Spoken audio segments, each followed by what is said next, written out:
Fala Vascaíno, fala Vascaína, tudo bem?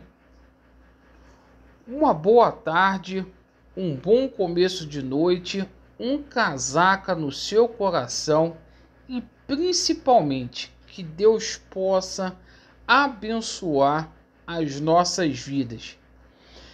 Meus amigos, vídeo muito importante. A gente vai falar bastante sobre a reunião que vai acontecer daqui a pouco lá no Conselho Deliberativo, reunião que terá transmissão da Vasco TV, uma reunião aí bastante quente, onde vai ser votada a proposta orçamentária para o ano de 2022.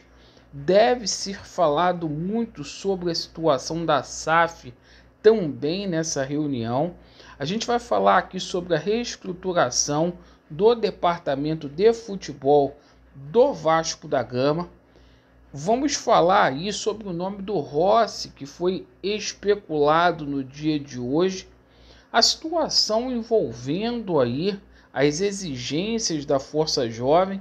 O prazo está chegando ao final e muitas pessoas estão me perguntando o que vai ser feito.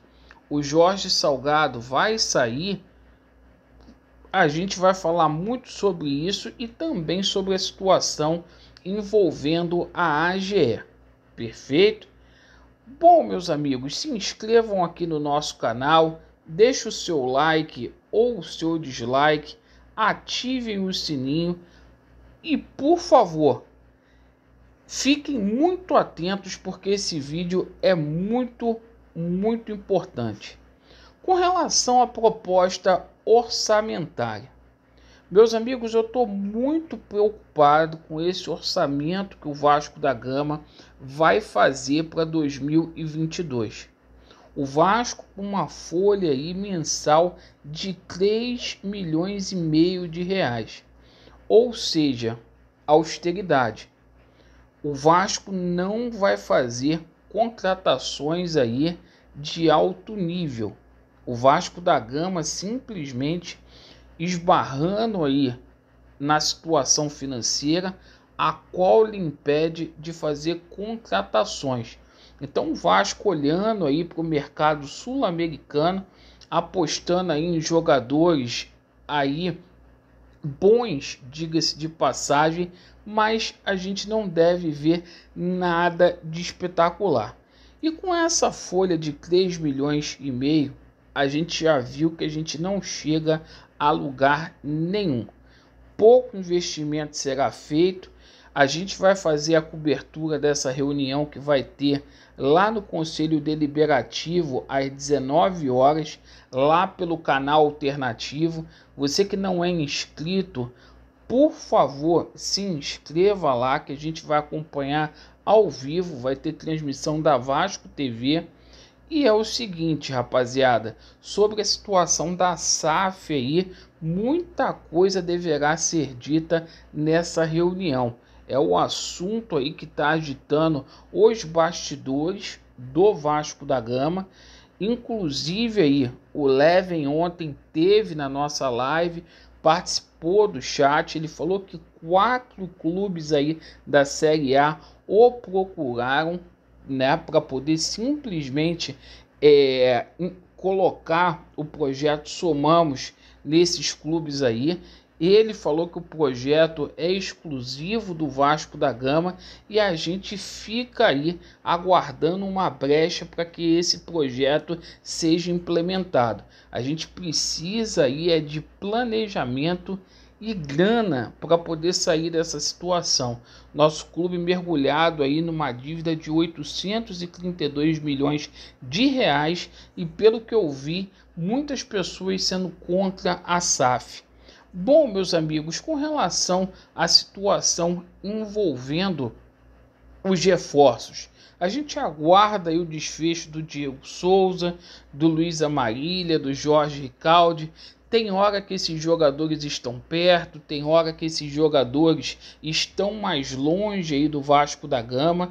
Então é o momento da gente aguardar, ficar aí no compasso de espera. O Diego Souza tem uma reunião hoje com o Sport. A gente aguarda o desfecho aí, novas notícias, assim como a gente aguarda a liberação dos clubes paraguaios e lá da Argentina, para que respectivamente o Luiz Amarília e o Jorge Ricaldi, que teriam uma reunião hoje com o Vasco da Gama, para que eles possam aí vir a vestir a camisa do Vasco. Hoje o nome do Rossi foi especulado aí no Vasco da Gama, pegou todos de surpresa. O Rossi deixou a equipe lá do Bahia e a gente viu nas redes sociais o torcedor do Vasco invadindo para que o Rossi fosse aí, para que ele viesse para o Vasco da Gama. A torcida do Vasco sempre fazendo toda essa situação. A gente acha aí que o Rossi é um bom jogador, mas é aquela situação. Não sei se o Vasco hoje tem poder econômico para poder trazer o Rossi. O Rossi já falou várias vezes que gostaria de voltar ao Vasco da Gama. Bom, rapaziada, muitas pessoas me perguntando sobre o prazo que a Força Jovem deu. É verdade, a Força Jovem deu um prazo aí para o Jorge Salgado para que ele tomasse medidas até o final do ano. Por enquanto, o Jorge Salgado não atendeu algumas das exigências da Força Jovem, entre elas aí a rescisão de contrato de alguns jogadores, como é o caso aí do Leandro Castan, que realmente não tem clima. Se o Jorge Salgado vai sair ou não, eu não sei dizer, mas a Força Jovem se tornou aí uma esperança aí para que fique na linha de combate aí com relação ao que está acontecendo no Vasco da Gama. Fato é, pessoal, que independentemente da torcida organizada, a gente precisa protestar, a gente precisa fazer um protesto. A gente vai verificar essa situação logo após as festas aí, porque o torcedor do Vasco precisa ir para a rua para poder reivindicar. Essas contratações que estão sendo feitas aí, o 5º rebaixamento, à medida que o torcedor não critica, que o torcedor não vai para a rua para poder bater contra essa diretoria, as coisas ficam muito, mas muito difíceis mesmo. Eles se acham aí com cheque em branco para poder fazer tudo isso. Então, a gente fica no compasso de espera aí, aguardando essa situação aí da Força Jovem, e a gente precisa também, nós torcedores aí, cobrar menos a organizada e ir atrás dos nossos direitos. Bom, meus amigos, com relação à situação envolvendo simplesmente a AGE, a gente chegou a 60% aí do número da AGE. A gente precisa entre 2.600 a 3.000 assinaturas. A gente chegou a 60%. Hoje o quadro social do Vasco da Gama está em 13.000 e a gente precisa aí de algo em torno